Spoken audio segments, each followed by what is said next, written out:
Hello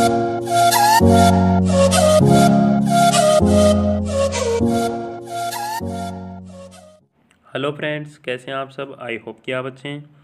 जैसा कि हमने बॉटनी के काफ़ी क्लासेज हल कर ली हैं और आज लगभग चौथी पांचवी क्लासेज है। तो उन क्लासों में हमने ऑब्जेक्टिव टाइप के क्वेश्चन किए थे। कौन से क्वेश्चन किए थे? ऑब्जेक्टिव टाइप के क्वेश्चन किए थे। और आज भी हम ऑब्जेक्टिव टाइप के मोस्ट इंपॉर्टेंट क्वेश्चन करने वाले हैं। तो देखिए, इन क्वेश्चनों का आंसर मैं आपको क्वेश्चन के साथ ही बता रहा हूँ। इसी वीडियो में इनका आंसर भी है और क्वेश्चन भी है। तो इन क्वेश्चनों को आप बिल्कुल कमज़ोर मत समझिएगा, बहुत अच्छे क्वेश्चन हैं। क्योंकि इन क्वेश्चनों में आपके एग्जामिनर क्वेश्चन पूछता है, छोटे क्वेश्चन पूछता है। वो क्या करता है, आपको एक क्वेश्चन दे देगा। जैसे प्रश्न नंबर 1 आपके स्क्रीन पर दिख रहा है, रिक्त स्थानों की पूर्ति कीजिए। अब इसके अंदर ये फर्स्ट है जो 1 नंबर का है, सेकंड है ये भी 1 नंबर का है। इस प्रकार से 6 नंबर का पूछता है आपके। तो इस वजह से इनको याद कर लीजिएगा दोस्तों।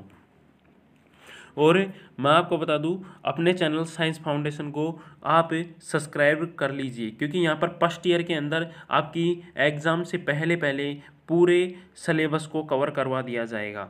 तो आपने पुरानी क्लासेज नहीं देखी हैं, 4-5 क्लासेज डाल दी हैं, तो आप प्लेलिस्ट में जाकर देखिए। 4 क्लासेज हैं, उनको ज़रूर कर लीजिएगा। प्लेलिस्ट में आपको सभी क्लासेज मिल जाएंगी।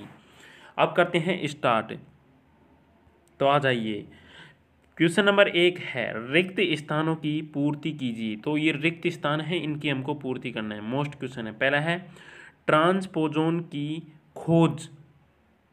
यहाँ पर रिक्त स्थान में मक्का पादप में हुई थी। मक्का के पादप में ट्रांसपोजोन्स जो हैं उनकी खोज किसमें हुई थी? मक्का पादप में हुई थी। बहुत ही अच्छा क्वेश्चन है, मक्का पादप में ट्रांसपोजोन्स की खोज हुई थी। यह है दूसरा, चूहों में त्वचा का रंग घातक जीन्स का उदाहरण है। जो चूहों में त्वचा का रंग होता है, जो घातक जीन का क्या है? उदाहरण है। आगे है दोस्तों कि एक व्यवस्था है जिसके अंतर्गत पादप सामग्री को एकांत में रखकर बीमारी रहित किया जाता है। एक व्यवस्था है जिसके अंतर्गत पादप सामग्री जो होती है उसको एकांत में रखकर बीमारी रहित किया जाता है। तो वो जो व्यवस्था है वो कौन सी है? क्वारंटीन व्यवस्था है। कौन सी है? क्वारंटीन व्यवस्था है। तो आपको इसे याद कर लेना है। कौन सी अवस्था है? क्वारंटीन अवस्था है। क्वारंटीन इस टाइम में ट्रेंडिंग में चल रहा है, क्योंकि जो कोविड पॉजिटिव होता है उसे क्वारंटीन में रखा जाता है। इस वजह से इस समय क्वारंटीन आपको याद रह जाएगा। और ये क्वेश्चन इस बार पूछा भी जा सकता है, मोस्ट क्वेश्चन है। आगे देखिए दोस्तों, आगे जो क्वेश्चन है अच्छे क्वेश्चन हैं, इनको ज़रूर याद कीजिएगा।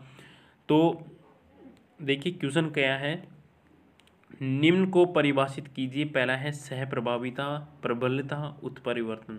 तो ये बहुत ही मोस्ट इंपॉर्टेंट क्वेश्चन है, इसे मेरे दोस्तों आप याद कर लेना। बहुत अच्छा क्वेश्चन है। तो देखिए, सहप्रभाविता को सर्वप्रथम देखते हैं। किसी युग्म विकल्पी युग्म के जीन एक दूसरे के लिए प्रभावी या अप्रभावी न होकर F1 संकरों में दोनों जीन समान रूप से अभिव्यक्त करते हैं। इस परिघटना को सहप्रभाविता कहते हैं। अब देखिए, सहप्रभाविता किसे कहते हैं, इसे अच्छे से समझिएगा कि किसी युग्म विकल्पी युग्म के जीन, कोई युग्म विकल्पी युग्म है उसके जीन एक दूसरे के लिए प्रभावी या अप्रभावी न होकर, एक दूसरे के लिए प्रभावी या अप्रभावी न होकर F1 संकरों में दोनों जीन समान रूप से अभिव्यक्त करते हैं। इस परिघटना को सहप्रभाविता कहते हैं। क्या करते हैं? F1 संकरों में दोनों जीन समान रूप से अभिव्यक्ति करते हैं। इस परिघटना को सहप्रभाविता कहते हैं। आगे है दोस्तों, सेकंड है प्रबलता।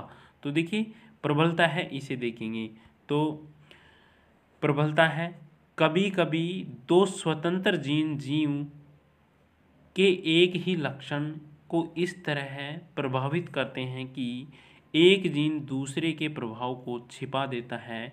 इस घटना को प्रबलता कहते हैं। क्या कहते हैं? प्रबलता कहते हैं। कि कभी कभी दो स्वतंत्र जीव के एक ही लक्षण को इस तरह प्रभावित करते हैं। जीन का जो एक ही लक्षण होता है उसको इस तरह प्रभावित करते हैं दो स्वतंत्र जीन कि एक जीन दूसरे जीन का प्रभाव को छिपा देता है। क्या करता है, एक जीन जो होता है दूसरे जीन को प्रभाव को छिपा देता है, अर्थात इसे प्रबलता कहते हैं। उत्परिवर्तन, जीवों में अकस्मात होने वाले वंशानुगत परिवर्तन को उत्परिवर्तन कहते हैं। यह मेंडलीय जीन पृथक्करण व जीन पुनर्संयोजन से भिन्न है। ये क्या है, मेंडलीय जीन पृथक्करण व जीन पुनर्संयोजन से भिन्न है। और दोस्तों एक जो मोस्ट बात थी कि मैंने आपसे पूछा था पिछली वीडियो में कि एड्स का फुल फॉर्म क्या होता है, तो इसका मैं आपको बता दूं, एड्स का फुल फॉर्म होता है एक्वायर्ड इम्यूनोडिफेंसी सिंड्रोम। एक्वायर्ड इम्यूनोडिफेंसी सिंड्रोम होता है। आज पूछ रहा हूँ मैं आपसे, मैंने टीएमवी का हो गया था, एटीपी का हो गया था, काफ़ी बच्चों ने राइट आंसर दिया था, और एड्स का हो गया था। आज मैं आपसे पूछूंगा कि आप मुझे बताएंगे, एक अच्छा क्वेश्चन है जो आपसे जनरली कोई भी पूछ सकता है, उस क्वेश्चन के बारे में मैं आपको आगे बताता हूँ। तो देखिए क्वेश्चन नंबर 5 आपकी क्या है, इसको करते हैं हम हल।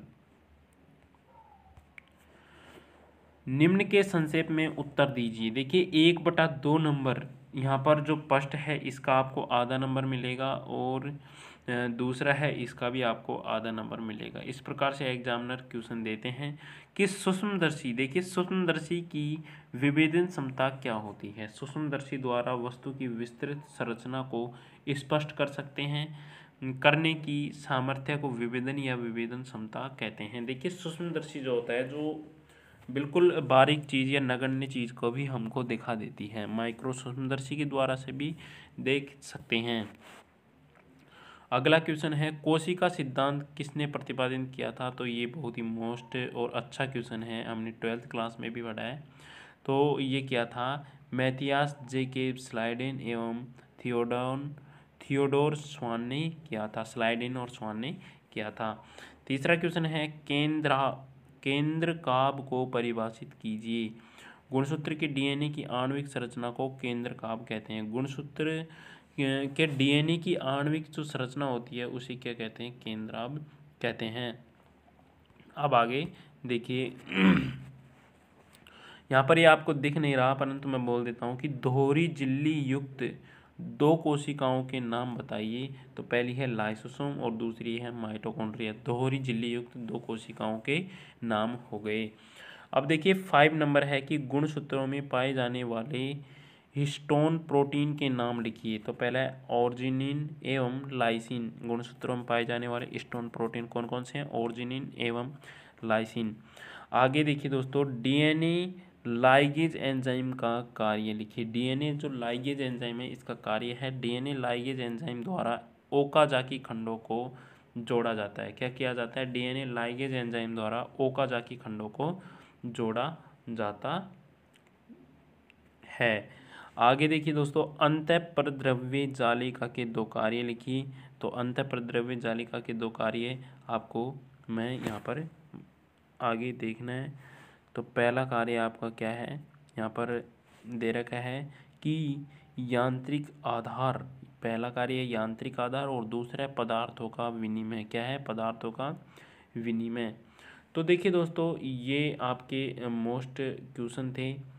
तो सबसे पहले मैं आपको बता दूं कि अंतःप्रद्रव्य जालिका के दो कार्य यहाँ पर पूछा गया है। तो ये क्वेश्चन मोस्ट क्वेश्चन है। क्या है, मोस्ट क्वेश्चन है, क्योंकि देखिए इस प्रकार से क्वेश्चन आपके पूछा जाता है। अभी देखिए यहाँ पर कितने क्वेश्चन पूछे हैं, एक ही क्वेश्चन के कितने क्वेश्चन पूछ लिए हैं।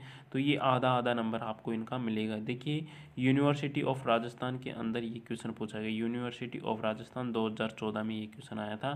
तो इस बार इसके चांसेस बनते हैं, मोस्ट इम्पोर्टेंट क्वेश्चन है। और ज़्यादा से ज़्यादा दोस्तों क्लास को शेयर कीजिएगा और लाइक कीजिएगा। बार बार आपको बोलने की आवश्यकता पड़ती है, लाइक कीजिएगा। ज़्यादा से ज़्यादा क्लास को आप क्या करेंगे, शेयर भी करेंगे। और मैं आपको बता दूं कि हमारी जो रेगुलरली क्लास चल रही थी, तो आज 4-5 क्लासेज हो गई हैं मोस्ट इम्पोर्टेंट सीरीज़ की। तो उनको आप प्ले लिस्ट में जाके देख सकते हैं। इनऑर्गेनिक केमिस्ट्री की आपको 30 क्लासेज मिल जाएगी, जूलॉजी की भी 30 क्लासेज मिल जाएगी, और बॉटनी की आपके 24 क्लासेज प्लेलिस्ट में डाल रखी है, वहाँ पर जाके आप देख सकते हैं। तो सबसे पहले मैं आपको बता दूं, जो मैं आपसे क्वेश्चन पूछने वाला था वो क्वेश्चन ये था कि जीवित कोशिका, देखिए जीवित कोशिका की खोज किसने की थी, ये आप सभी मेरे को कमेंट बॉक्स में बताएंगे। जीवित सेल्स की खोज किसने की थी, तो ये क्वेश्चन मैंने आपसे पूछा है आज का, इसको आप बताएंगे।